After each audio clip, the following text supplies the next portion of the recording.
Hi, I'm Carl Weber. Welcome to Video Aided Instructions English Grammar Series. This is the program on punctuation.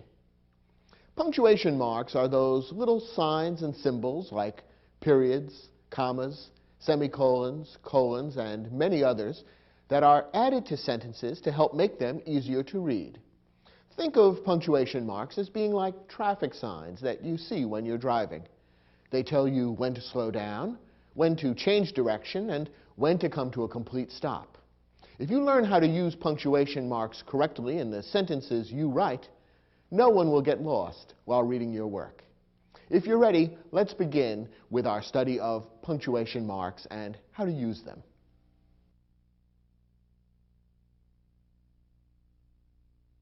As you recall, there are 4 different kinds of sentences: declarative, interrogative, imperative, and exclamatory.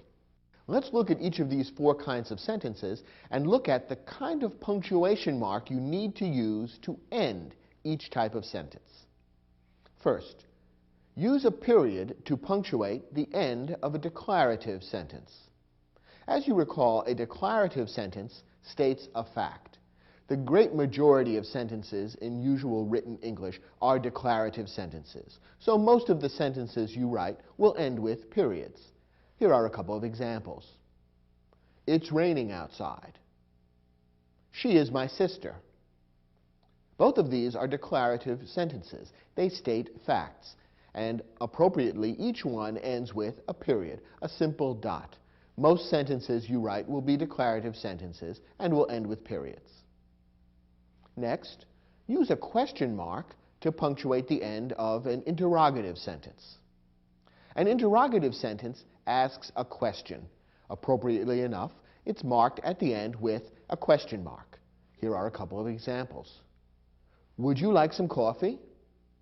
What time is the party? Both of these sentences are interrogative sentences. They ask questions. And notice that they are read slightly differently. Your voice turns upward a little bit at the end of an interrogative sentence. Putting a question mark at the end of the sentence makes it very clear to the reader that this is an interrogative sentence, one that asks a question, and that needs to be read in that special tone of voice. Notice that you don't use a question mark to punctuate the end of an indirect question. What is an indirect question? This is a sentence which refers to or describes a question, but which itself does not ask a question. Therefore, an indirect question is really a declarative sentence, even though at first glance you might think that it is an interrogative sentence. Take a look at this example. Juan asked Maria whether she would like some coffee. Now, this sentence refers to or describes a question. Juan is asking Maria a question. Would you like some coffee? But notice that the sentence itself doesn't ask the question. Instead, the sentence is really describing the question or making a statement. It is stating a fact that Juan has asked Maria a question. Therefore, the sentence itself is not an interrogative sentence. It isn't asking a question. So it doesn't end with a question mark. Instead, it ends with a period. This is an example of what we call an indirect question. Here's another example. I wonder what time the party will start. Now, the same general idea might have been stated in the form of an interrogative sentence. For example, this sentence might have been written, what time will the party start? That would have been an interrogative sentence, a question, and it would have ended appropriately with a question mark. However, the way the sentence was worded, it is a declarative sentence. It is making a statement of fact. That is, I am wondering something. It is stating that as a fact rather than asking a question. And therefore, this too is an indirect question and one that does not end with a question mark, but rather with a period. Now, the third type of sentence. Use a period or an exclamation point to punctuate the end of an imperative sentence. An imperative sentence expresses a request or a command. When you're asking or ordering someone to do something, you are writing an imperative sentence. And an imperative sentence may end with a period or an exclamation point. It all depends on the nature of the request or the command. Let's take a look at a couple of examples. Hand me that hammer, please. This is an imperative sentence because whoever has written or is speaking the sentence is expressing a request, asking someone else to do something. Since it's written in a quiet tone of voice and does not have a great deal of urgency or strong emotion built into it, it's appropriate to end it with a period. Most imperative sentences which express requests or commands will end with periods.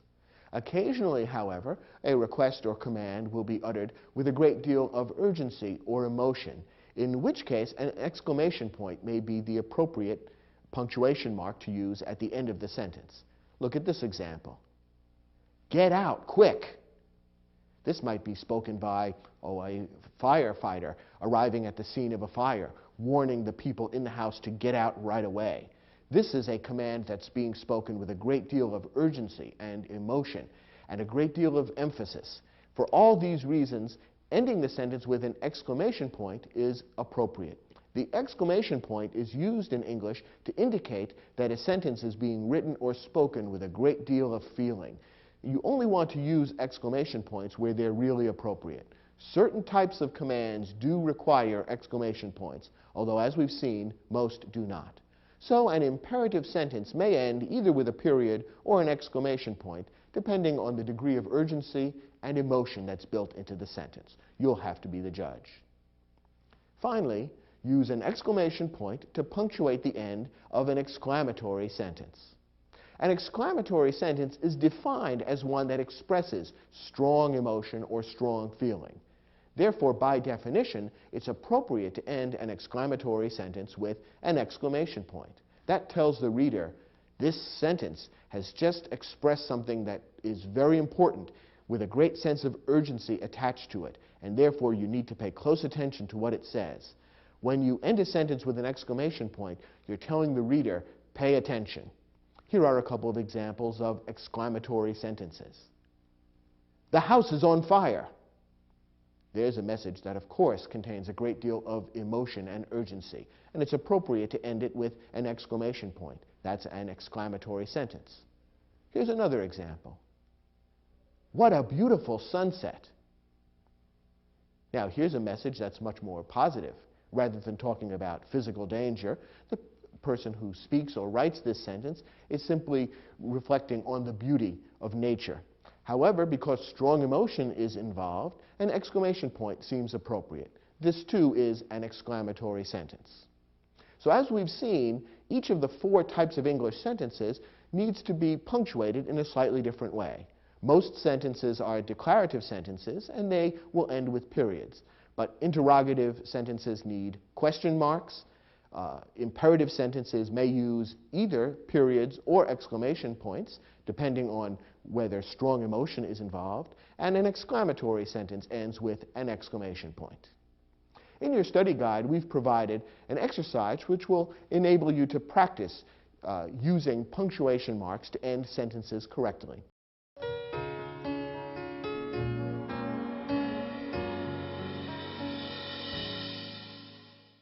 In this exercise, we provided several sentences without end punctuation. Your job is to read each sentence, decide what type of sentence it is, and therefore what type of end punctuation is needed. Let's look at the first example. Where can I buy a portable radio similar to the one you brought to the ball game yesterday?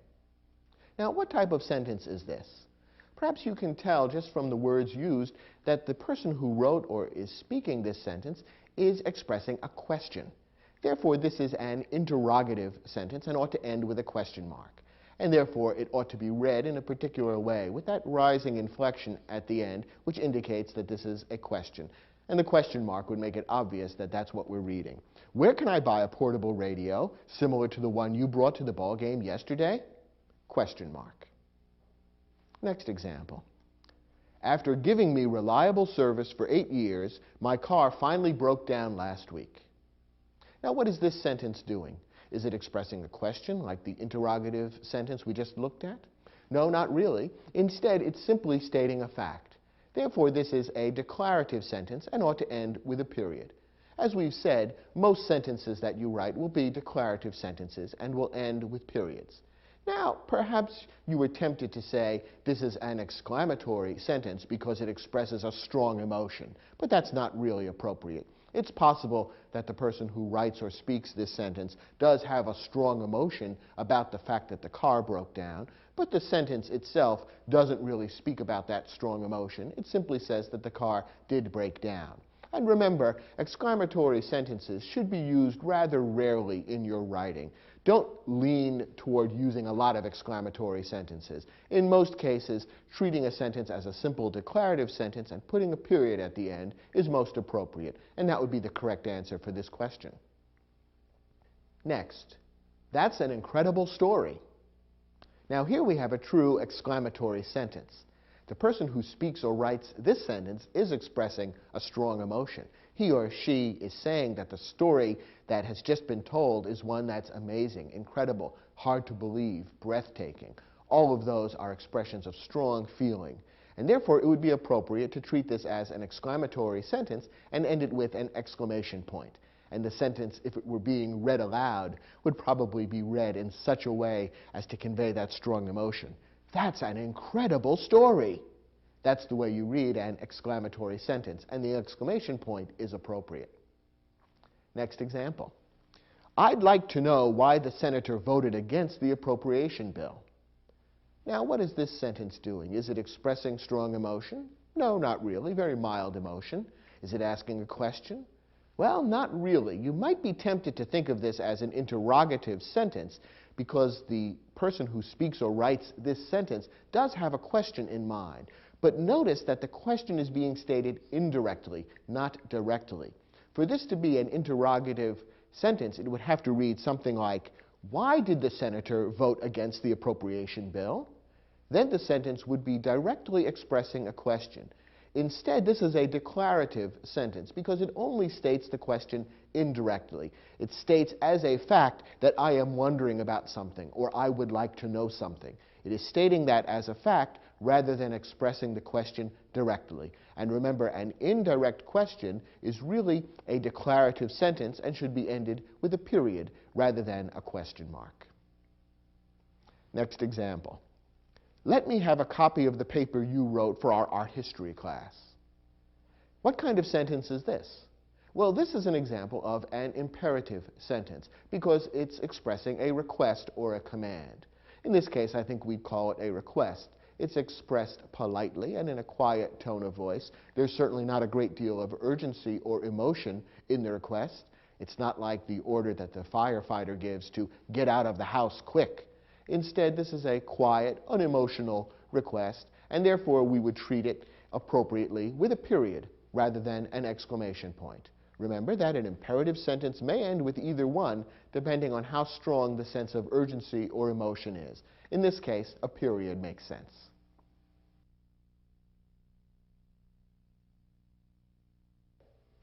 If a period, a question mark, and an exclamation point are like stop signs, you might think of commas as being like yield signs. They tell the reader not to come to a complete stop, but rather to slow down or pause. Now, some writers who aren't sure about how to use commas correctly tend to sprinkle commas into their sentences almost at random, just to kind of slow down the reader from place to place. That's not the best way to use commas. Instead, the right way to use commas is to put them in where they are required by certain specific rules, which have to do with pauses or breaks in the meaning of the sentence. In this lesson, we'll look at the rules that lay out the most important places where commas ought to be used, so that you'll be able to use commas more correctly in the sentences you write.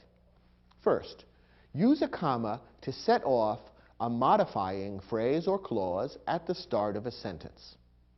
Now, you might remember from other programs in this series that sometimes phrases or clauses, groups of words, can be used as modifiers. That is, they give more information about something else in the sentence. These modifying phrases and clauses almost act like adjectives and adverbs. They give more information about a specific other word that appears in the sentence. Now, when a modifying phrase or clause appears at the start of a sentence, you usually want to use a comma to set it off, to separate it from the rest of the sentence. That makes the sentence a little bit easier to understand, and it puts a pause into the sentence in a place that feels appropriate. Here are a couple of examples. Lost in thought, Peter didn't hear Andre's question. Now let's look at the phrase that begins this sentence, lost in thought. What role does this phrase have in the sentence? Well, it acts as a modifier. It gives further information about Peter. It describes or tells something about Peter. Therefore, this is a phrase that's acting almost like an adjective because it's giving more information about a noun that appears elsewhere in the sentence. Because this is a modifying phrase that appears at the start of the sentence, it makes sense to separate it from the rest of the sentence by using a comma. And notice that the pause makes the sentence a little easier to understand, and it seems to fit logically with the meaning of the sentence. Lost in thought, Peter didn't hear Andre's question. Notice that the pause in reading that sentence makes it a little easier to understand and a little clearer, and that's why the comma works in that location. Another example. When I arrived at the beach, the tide was coming in. Here the sentence begins with a clause which acts as a modifier. The entire dependent or subordinate clause, when I arrived at the beach, tells more information about something else that appears in the sentence. The tide was coming in when? When I arrived at the beach. Therefore, that entire clause is acting as a modifier, almost like an adverb, because it gives more information about the verb was coming later in the sentence. The entire clause, then, is a modifying clause, and it ought to be separated from the rest of the sentence by a comma. And that's why we've put in the comma after the word beach. Notice again that the pause after that modifying clause makes the sentence a little easier to understand. When I arrived at the beach, the tide was coming in. The pause seems to make sense, and it makes the sentence a little bit clearer and easier to understand. In this case, we have a modifying clause that begins the sentence, and therefore it's appropriate to separate it by using a comma. Here's another rule about when to use a comma. Use a pair of commas to set off a word or phrase that interrupts the meaning of a sentence. Sometimes you'll write a sentence which has a main train of thought, but there's an additional fact or idea that you want to insert somewhere into the sentence because it's interesting and important, but not necessarily essential to the meaning of the sentence. We consider this group of words an interrupter, something that breaks into the main flow of the sentence. When you put in a group of words like this into a sentence which interrupts the main flow, set it off with commas, a pair of commas, one on either side. That signals to the reader, whoops, here's a little detour, don't get sidetracked, and it makes it easier for the reader to follow the complete meaning of the sentence. Here's an example. Harry Truman, the 33rd President of the United States, was born in Missouri. Now we have a group of words in the middle of the sentence here, the 33rd President of the United States. That tells a little bit more about Harry Truman. It's an interesting and important fact. But notice that it interrupts the main flow of the sentence. We can tell this because if we eliminate those words altogether, what is left still makes sense and still has the same meaning. Harry Truman was born in Missouri. We understand exactly what's being said. This person, this man named Harry Truman, was born in Missouri. Those words that are added in the middle give a little more information and help to define a bit more about who Harry Truman was, but they're not strictly necessary, and they do interrupt the main flow of the sentence. Therefore, it's appropriate to set them off with commas, to have a comma before and a comma after that group of words. And again, notice that inserting the pauses when we read the sentence makes the sentence a little easier to understand. Harry Truman, the 33rd President of the United States, was born in Missouri. Notice how the link between the subject of the sentence, Harry Truman, and the verb was becomes a little clearer when we pause to set off those words that interrupt the flow from the subject to the verb. So this is a classic example of a sentence that contains an interrupting phrase. It's good to set that off from the rest of the sentence with a pair of commas. One more example. My uncle, unlike his three brothers, never learned to drive a car. When we eliminate the words unlike his three brothers, the sentence still means the same thing and still makes sense. My uncle never learned to drive a car. Those interrupting words, unlike his three brothers, give a little more information and add an interesting fact, but they're not strictly necessary. So we consider that an interrupting group of words which ought to be set off by a comma at the beginning and a comma at the end. Don't forget that when an interrupting phrase or clause like this appears in the middle of a sentence, it needs to be set off by a pair of commas. Don't forget to put a comma at the beginning and at the end. Sometimes people make the mistake of putting a comma in one place, not the other. That's unclear. To make it clear to the reader that this is a phrase or clause that interrupts the rest of the sentence, you need to set off the entire thing with a pair of commas. Now here's a subtle variation which is important to note. Don't use commas to set off a word or phrase which is essential to understanding the meaning of the sentence. Sometimes a sentence contains a word, a phrase, a group of words which may at first glance appear to be an interrupter. But if you look closely, you realize that the word or phrase is actually essential to understanding what the sentence is saying. When that's the case, don't set it off with commas, because those words are not simply interrupting the flow of the sentence. They're an integral, important part of the flow of the sentence. So understanding the meaning of what's being said and recognizing what's essential and not essential for the meaning is actually very necessary to punctuate the sentence correctly. Let's look at this example. The historian Doris Kearns Goodwin wrote a famous book about Franklin D. Roosevelt. Now, the sentence is saying that Doris Kearns Goodwin wrote this famous book, but it begins with the words, the historian, and you might then think that her name, Doris Kearns Goodwin, is a kind of interrupter. If you take away the interrupter, the sentence does still make a kind of sense. The historian wrote a famous book about Franklin D. Roosevelt. But think about what that's saying. Can we tell which historian is being talked about if we leave out the words Doris Kearns Goodwin? We really can't. Now the sentence is saying the historian wrote a famous book, but we don't know which historian, so we don't really understand what the sentence is saying. It's essential for us to understand the sentence to have those words Doris Kearns Goodwin in there. And therefore, we can't regard those words as a mere interruption. They are essential to the basic meaning of the sentence. We've got to leave them in there, and therefore we shouldn't surround them with commas. When you put a pair of commas around words or a phrase in a sentence, you're implying that those words can be ignored to a degree without changing the meaning of the sentence. That wouldn't be the case here, and therefore you don't put commas around Doris Kearns Goodwin. One more example. My Uncle Jerry is an expert driver. Once again, the name Jerry might appear at first glance to be an interrupter. But if we put commas around it, what's left outside of the commas would be, my uncle is an expert driver. And once again, we can't be sure who exactly is being spoken about. I might have several uncles, and therefore to simply say my uncle is an expert driver might leave the meaning of the sentence somewhat unclear. Since the name Jerry is essential to the meaning of the sentence, it's better not to put commas around it and instead let the sentence read as one unit. So before you put a pair of commas around an interrupting word or phrase, make sure it really does interrupt and is not essential to the meaning of the sentence. That makes an important difference to the right way to punctuate the sentence. Our next comma rule. Use a comma to separate two independent clauses that are linked with a coordinating conjunction. Now, you'll recall that independent clauses are clauses which contain both a subject and a verb and can stand alone as a sentence.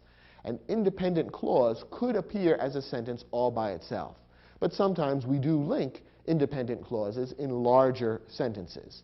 One way of linking two independent clauses to create a larger sentence is by using a coordinating conjunction. There are 6 coordinating conjunctions: and, or, nor, for, but, and yet. Whenever you have a sentence containing 2 independent clauses joined by one of these coordinating conjunctions, it's good practice to insert a comma between the 2 clauses to separate them clearly. It puts in a pause where it's appropriate and makes the sentence a little bit easier to follow. Here's an example. French wines are considered the finest in the world, but many other countries also produce excellent wine. Here we have a sentence that is made up of 2 independent clauses. each of the clauses here could stand alone as a sentence. French wines are considered the finest in the world. Yes, that could be a sentence by itself. Many other countries also produce excellent wine. That too could be a sentence by itself. Because the two ideas are closely linked, the author has decided to join them into a single sentence and use the coordinating conjunction but as the connector, and that makes perfect sense. Notice that a comma is necessary before the conjunction but. It puts a pause between the two independent clauses, which separates them. It makes it a little easier to follow the logic of the sentence, and it warns the reader, slow down a bit because we're about to change course, just like a yield sign on a highway. So when we pause slightly in reading that sentence, it's a little easier to understand, and the pause makes sense with the shift in meaning that's about to begin. So when you have two independent clauses joined by a coordinating conjunction, use a comma as well. Here's an exception to the rule. Omit the comma if both independent clauses are very short. In some cases, you might write a sentence that contains two or even more independent clauses that are all very short and joined with coordinating conjunction. If that's the case, you can usually omit the comma because the effect works perfectly well to read straight through when the clauses are very short. Here's a simple example. I hear and I obey. Here we have two independent clauses. I hear, I obey. And they're joined by the coordinating conjunction and. You could put a comma before the conjunction and if you want, but because the clauses are so short and the sentence is so quick and easy to read and understand, it doesn't really seem to be necessary. So this is an exception to the rule. You can omit the comma if both clauses are very short. Here's our last rule for using commas. Use commas to separate items in a list. When you're listing three or more items in a sentence, it makes the list much easier to read and understand if you separate the items with commas. Here's an example. The exhibit of Spanish art included paintings by Velázquez, Murillo, and Goya. This sentence contains a list of three Spanish painters whose work was included in the exhibit: Velázquez, Murillo, and Goya. To make the sentence easier to read, the author has inserted commas after Velázquez and Murillo. The comma that appears before the word and in this particular sentence has a special name. It's called the serial comma. And you actually have a choice as to whether to insert that one or not. Normally, when you create a list like this, you will have the word and before the last item in the list.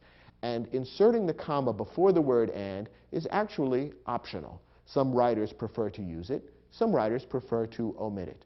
Personally, I like to use it. I think it adds just a little bit of clarity to the sentence, but you wouldn't be wrong if you omitted it.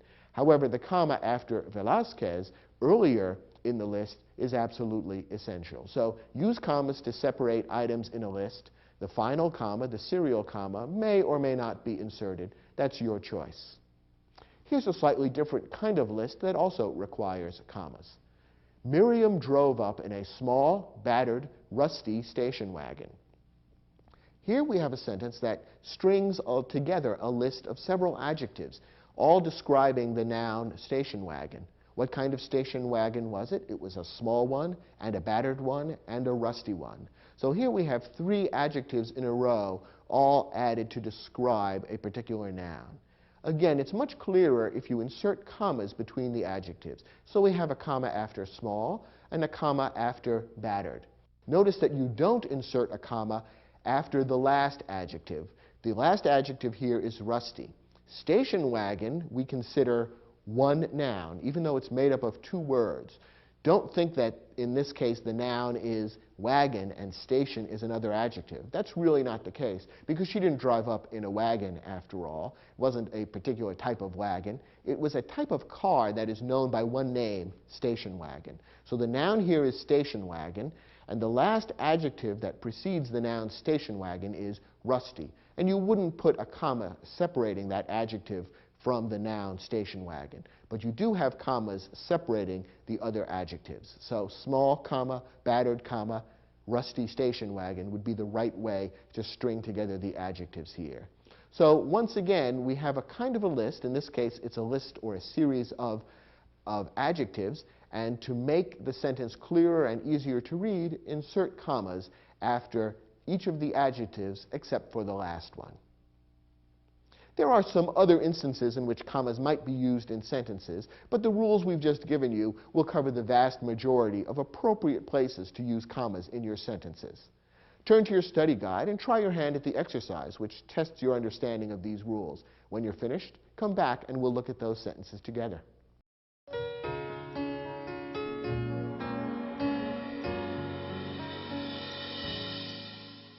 In this exercise, you were given several sentences, some of which contain commas and some of which do not. Some of the commas are correct, some aren't, and in some cases, commas need to be inserted. Let's look at each sentence and figure out the right way to use commas in each one. First, the exhibit includes fossil remains of Apatosaurus, Stegosaurus, Tyrannosaurus, and several other dinosaurs. Here we have a sentence that contains a list. It lists several dinosaurs whose fossils appear in the exhibit. Remember that when you are giving items in a list, you need to separate them using commas. And I think you can see that the sentence will be clearer and easier to understand when those commas are inserted. So the sentence should correctly be punctuated this way. The exhibit includes fossil remains of Apatosaurus, comma, Stegosaurus, comma, Tyrannosaurus, comma, and several other dinosaurs. Now, of course, that last comma is the serial comma, the one that appears after the name Tyrannosaurus. So it's really optional. You could include it or not as you prefer. I recommend using it, but it's up to you, and you wouldn't be incorrect if you left it out. Next example. Having been born in Nigeria, Henry, comma, never saw snow until he visited Colorado last winter. Well, there is a comma in this sentence, and we need to ask whether the comma is appropriate. We also need to ask whether there should be a comma somewhere else in the sentence. As it happens, this sentence should contain one comma, but the comma that it contains is actually in the wrong place. Let's take a look at the sentence more closely. Notice the opening words of the sentence. Having been born in Nigeria. What role do those words play in the sentence? What do they describe, or who do they give information about? Well, what those words do is modify the noun that follows, Henry. Those words act as a kind of an adjective, giving us more information about Henry. And since the sentence begins with a modifying phrase, we want to set off that phrase from the rest of the sentence with a comma. So there really should be a comma after the word Nigeria here. That would make it clear that the opening phrase is a modifying phrase, which should be separated from the rest of the sentence by a comma. Now, what about the comma that appears in the sentence after the name Henry? Is that appropriate or not? Well, it really doesn't fit any of the rules that we've seen in this lesson. There's no good reason to put a comma there, and in fact, it's better to not have a comma in a location like this. Notice that the comma in this case would help to separate the subject of the sentence, Henry, from the verb saw. And it's usually a bad idea to separate the subject and verb of a sentence unless it's necessary. Sometimes you will have an interrupting phrase between a subject and a verb in a sentence, in which case a pair of commas to set off the interrupting phrase is a good idea. But when that's not the case, it's better not to separate the subject and the verb in a sentence, and therefore the comma here really should be omitted. When we read the sentence with a pause in the correct place where the comma really belongs after the word Nigeria, we can see that the meaning holds together very clearly. Having been born in Nigeria, Henry never saw snow until he visited Colorado last winter. Now the sentence makes sense, and the ideas that belong together have been grouped appropriately. Next example. Felipe enjoys rebuilding the engines of classic cars, and he was happy when Simone asked him to work on her 1969 Corvette. Here we have two independent clauses joined by the coordinating conjunction and. That should be a signal to you that a comma is needed. In the normal course of events, when you have a sentence consisting of two independent clauses joined by a coordinating conjunction, you want to separate them with a comma before the conjunction. So the sentence ought to be properly punctuated this way. Felipe enjoys rebuilding the engines of classic cars, comma, and he was happy when Simone asked him to work on her 1969 Corvette. Notice again that the pause actually makes the sentence a little easier to read and a little clearer. So adding the comma helps the reader as well. Another example. Lake Placid, a ski resort in upstate New York, was the site of the 1980 Winter Olympics. And here we do have a comma after the words New York. Now, is that correct? Does the sentence need any other commas? Should this comma be omitted? Let's think about it. In this case, we have an interrupting phrase, a group of words that breaks into the main flow of the sentence. Notice that if we took out the words a ski resort in upstate New York and eliminated them from the sentence, the rest of the sentence would still be clear and would have the same meaning. Lake Placid was the site of the 1980 Winter Olympics. That's basically what the sentence is saying. The interrupting phrase gives a little further information about Lake Placid, a ski resort in upstate New York. Tells us more about Lake Placid, but it isn't strictly necessary. Therefore, it should be set off by commas on both ends. So the mistake that the writer of this sentence made was to put a comma at the end of the interrupting phrase, but not one at the beginning. It's a common mistake. There should be a comma in both places, and so the sentence should correctly read, Lake Placid, comma, a ski resort in upstate New York, comma, was the site of the 1980 Winter Olympics.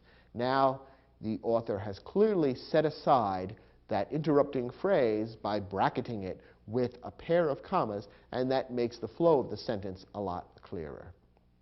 One more example. We spotted the actor, comma, Tom Hanks, comma, having lunch in a restaurant on Madison Avenue. Now here again, we have some words that serve to give more information about or explain some other words that are nearby. I'm talking about the words Tom Hanks. Now, those words in this sentence have been set apart by commas, as if Tom Hanks is an interrupting phrase. Is that correct? Remember our rule. If you eliminate the interrupting phrase, the sentence should still mean the same thing. Is that the case if we eliminate the words Tom Hanks? Does the sentence still say exactly the same thing? We spotted the actor having lunch in a restaurant on Madison Avenue. Suddenly, the meaning of the sentence is unclear. We don't really know what actor is being described. The sentence suddenly does not have the same meaning.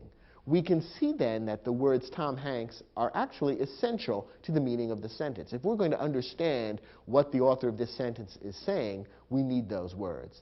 Therefore, it's wrong to put commas around Tom Hanks. It's really not an interrupting phrase. Instead, it's a phrase which is essential to understanding the meaning of the sentence. The right way to punctuate this sentence is without any commas at all. We spotted the actor Tom Hanks having lunch in a restaurant on Madison Avenue. Notice that when we read the sentence without pauses, the meaning is much more clear and it all hangs together logically. So knowing where to put the commas in sentences like these requires that you really think about the meaning of the sentence and how the various parts fit together so that the commas can accurately reflect the meaning of the sentence and help your reader to navigate appropriately.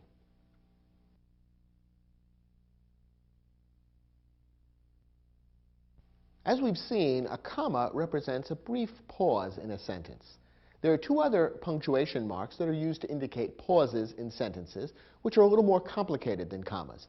These are semicolons and colons. Understanding how to use them is a little tricky, but once you know the rules, you'll never get them wrong, and people will consider you very smart and a good writer. Semicolons and colons actually look similar. The only difference is that the colon consists of two dots, whereas the semicolon consists of a dot over what looks like a comma. So that's the difference between a semicolon and a colon visually. They're also used quite differently. In this lesson, we'll give you the basic rules for when to use semicolons and when to use colons. First, use a semicolon to separate two independent clauses where no coordinating conjunction is used. Now, we saw before that when two independent clauses are used to make up a sentence and they are joined with a coordinating conjunction, such as and or but, a comma is also used as part of the structure. In some cases, you might choose to take two independent clauses and simply join them in a sentence because the ideas are closely linked. You might do that without using a coordinating conjunction. When that's the case, you have to use a semicolon in between the two independent clauses. If you fail to use a semicolon, you will have created a run-on sentence, which will be an error. Notice that this is by far the most common use of a semicolon. So what that means is, as a general rule, whatever appears on either side of a semicolon should be an independent clause. That is, it should be capable of standing alone as a sentence. So whenever you use a semicolon, pause and make sure that what appears on either side could stand alone as a sentence. That should be the case. If that's not the case, chances are you're using the semicolon incorrectly. Let's look at an example. Dogs aren't permitted at the hotel. Therefore, we'll put Rex in a kennel for a week. Here we have two independent clauses which have simply been joined without using a coordinating conjunction. So the semicolon that appears after the word hotel is correct. Look at what appears on either side of the semicolon. You'll see that each of those clauses could stand alone as a sentence. Dogs aren't permitted at the hotel. Could that stand alone as a sentence? Yes. Therefore, we'll put Rex in a kennel for a week. That too could stand alone as a sentence. So we have what could be two independent sentences. But because the ideas are so closely linked and they really belong together, the author has chosen to join them in a single sentence. And the semicolon as a way of separating the two independent clauses is correct. One more example. In his last years, Matisse gave up painting. His final works are paper cutouts and collages. Once again, we have two independent clauses, so the semicolon that appears after the word painting is correct. Let's look at what comes before the semicolon. In his last years, Matisse gave up painting. Could that stand alone as a sentence? It certainly could. What about what follows the semicolon? His final works are paper cutouts and collages. That too could stand alone as a sentence. So in this case, the semicolon has been used correctly. So remember, whenever you are linking two independent clauses without a coordinating conjunction, you need to use a semicolon between them. And a semicolon should basically only be used when what appears on either side could be a complete sentence standing alone. Now, there are a couple of minor exceptions as to the use of semicolons. That is, a couple of instances when semicolons could be used without separating independent clauses. Here's the most important one. Use a semicolon to separate items in a list when the items themselves contain commas. This is a tricky one, and it doesn't come up terribly often, but often enough so that you ought to know the rule. As we saw in our lesson about commas, items in a list should normally be separated by commas.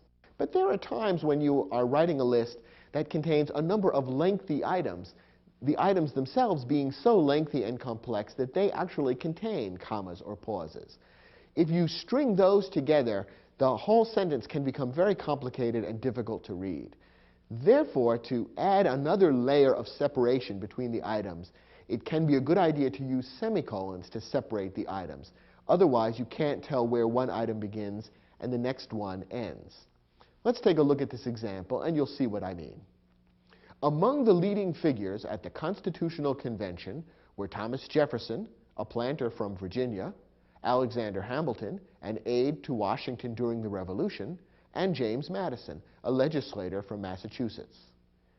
Now, this is a long and fairly complicated sentence, but the key to understanding it is to realize that it is built around a list of three different people: Thomas Jefferson, Alexander Hamilton, and James Madison.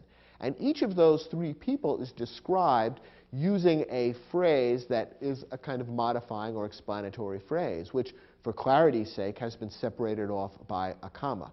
Well, what that means is that it's not immediately clear to the reader where each of the three items begins and ends. So the author of this sentence has wisely chosen to use semicolons to separate the items. That makes it clear that there are three items being listed here, even though there are commas within each of the items. So it's correctly punctuated this way: Thomas Jefferson, comma, a planter from Virginia, semicolon. That warns you that another item is about to begin. Alexander Hamilton, comma, an aide to Washington during the Revolution, semicolon. And James Madison, comma, a legislator from Massachusetts. So here's another useful place to insert semicolons when you're writing a list that contains lengthy items which themselves contain commas. In order to make it clearer where the items begin and end, separate them using semicolons. In this case, notice that the semicolons do not separate independent clauses. These are not groups of words that could stand alone as sentences. Most of the time, semicolons are used only for that purpose. But here is an exception which occasionally comes up and which you need to be aware of. Now let's turn to colons. Use a colon to indicate that what follows is equivalent to what precedes the colon.